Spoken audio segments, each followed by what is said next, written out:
Joining us, Chief National Correspondent at Puck, Peter Hamby, Democratic strategist Adam Gentleson. He is the author of the forthcoming book, Supermajority: How Democrats Can Build Lasting Power. He says it can happen, and it can happen soon. And MS Now political analyst and Democratic strategist Basil Smikle. Let's start with DSA and explain exactly what your polling tells you about the candidates within the Democratic Socialist movement. Peter. Yeah, look, I'm actually surprised this hasn't been more in the zeitgeist and conversation, actually, and I'm sure Adam will talk to this, but most of the leading figures on the left are celebrated in corners of the press and the Democratic Party. There's obviously been, a surge of wins for DSA-style candidates, leftist insurgents, and primaries across the country. We know that. Inside the party, and this is a dilemma for Democrats, many of these figures are popular. AOC, Zoran Mamdani, Abdul El-Sayed, who doesn't identify as DSA but has similar positions to that wing of the party. They're very popular inside the Democratic Party, and our polling at Puck with Echelon shows that Democratic primary voters around the country are more and more open to democratic socialism. A majority of them said they'd be likely to vote for a democratic socialist if they identified that way in a primary. The problem is the presidential election next year comes down to 7 states, and swing voters in those states, and in particular non-college whites and older black voters, are going to determine a lot of the presidential election. These are not popular figures. The Democratic Party isn't popular. Donald Trump isn't popular. But AOC, socialism, Zoran Mamdani, and the DSA are somewhere between 13 and 25 points underwater in their favorable ratings. Again, the Democratic Party, 8 points underwater. Not popular, no politician is, but it is risky next year, heading into the presidential, which is going to start very, very soon after the midterms, to embrace some of these ideas if they hope to win swing states. The question is how they define socialism, if any candidate runs nationally, and whether they abandoned the sort of cultural baggage of it and maybe take a more Bernie Sanders, class-focused, economic-focused message to socialism, whatever that means. So how do you interpret that, and what's the message you take away? Well, it's a couple of things. One, I actually think there are sort of 3 paths to success, or 3 theories of success that a lot of Democratic voters and elected officials have. One is the sort of Clinton model, which is that coalition and that model of politics that's sort of more moderate, somewhat with a neoliberalism strain. That has existed for about 30 years, but there's still a lot of leaders in the party from that.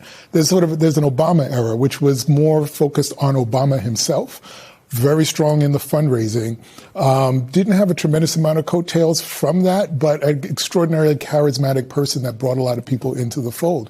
And then you have this sort of DSA progressive path, which is very high on ideology, doesn't need a lot of fundraising because they can organize extraordinarily well. Yeah. And someone's got to bring all of that together. To paraphrase Tolkien, there's got to be one ring to rule them all, so to speak. But that's going to take time. Yeah. Eventually, though, I mean, if you're talking about the presidential, the new timeline, the new schedule for the presidential primaries does not lend itself well to a Democratic Socialist. It's going to start in South Carolina. When you're talking about support for DSA, there is a racial component to it.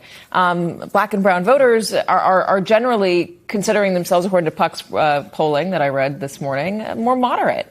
And less on the Democratic Socialist side. So if you're taking a path that opens the tent wider for a nominee that is nominated by a more diverse crowd of Democrats, Adam, does this mean that the AOCs and the like don't even get off the ground or don't get far in a presidential primary season?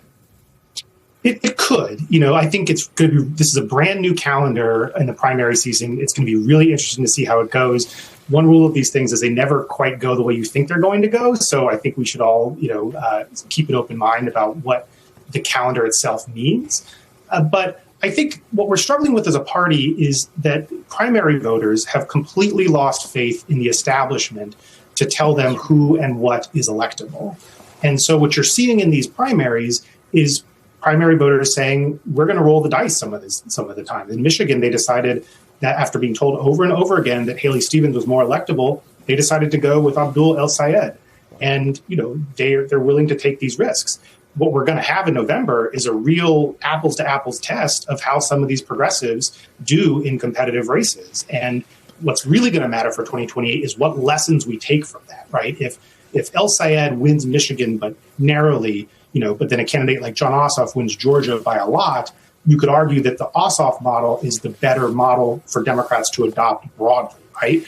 But maybe that's not what happens. Maybe El Sayed blows it out. We just don't know. But what's really interesting about this cycle is that we will get those apples to apples tests of more moderate or heterodox candidates in some races versus the more progressive candidates in others, because it's pretty rare for progressives to have won the nomination in these competitive states. And that's what makes this cycle unique, is it's having that apples to apples comparison. Peter, but what you have found is that regardless of where Democrats end up going, and obviously the Democratic Party is going to need to find a way to enlarge the tent and make everybody get on the same page, you have found that, broadly speaking, the Democratic primary voter, wherever they go, has not recently been the general electorate voter. I think it just depends. I think that's right. First of all, overall, if you ask a voter in a poll, do you support socialism in the United States and any swing state, they're probably going to say no. And like I said, in the Puck echelon polling we have, the term socialism is something like 25 points underwater when it comes to fave ratings. It just depends on candidate talents. It depends on the nature of the state. It depends what they pick and choose. I wrote about this in my column yesterday, Katie. A core distinction, for example, between Bernie Sanders and Alexandria Ocasio-Cortez, both avatars of the left, is that Bernie was always focused on class, economics, taking it to the billionaire class. He was actually very less interested in cultural issues, immigration, all of the identity politics that really were consuming the Democratic Party in 2016 and 2020.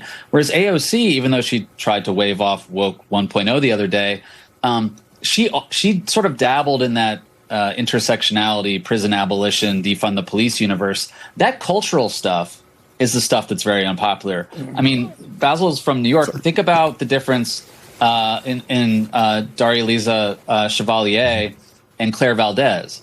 Chevalier wants to get rid of borders, prison abolition, much more controversial figure. Claire Valdez in New York has taken a much more sort of labor-focused, class-focused. She's a union organizer, not dabbling too much in the cultural issues, a much less controversial person that emerged from the same week of primaries in New York. And I think economics is the winning message here, not the cultural stuff. But I also just wonder how much of it really is. I'm tired of these old guys. I'm tired of the people that have been in power for a long time.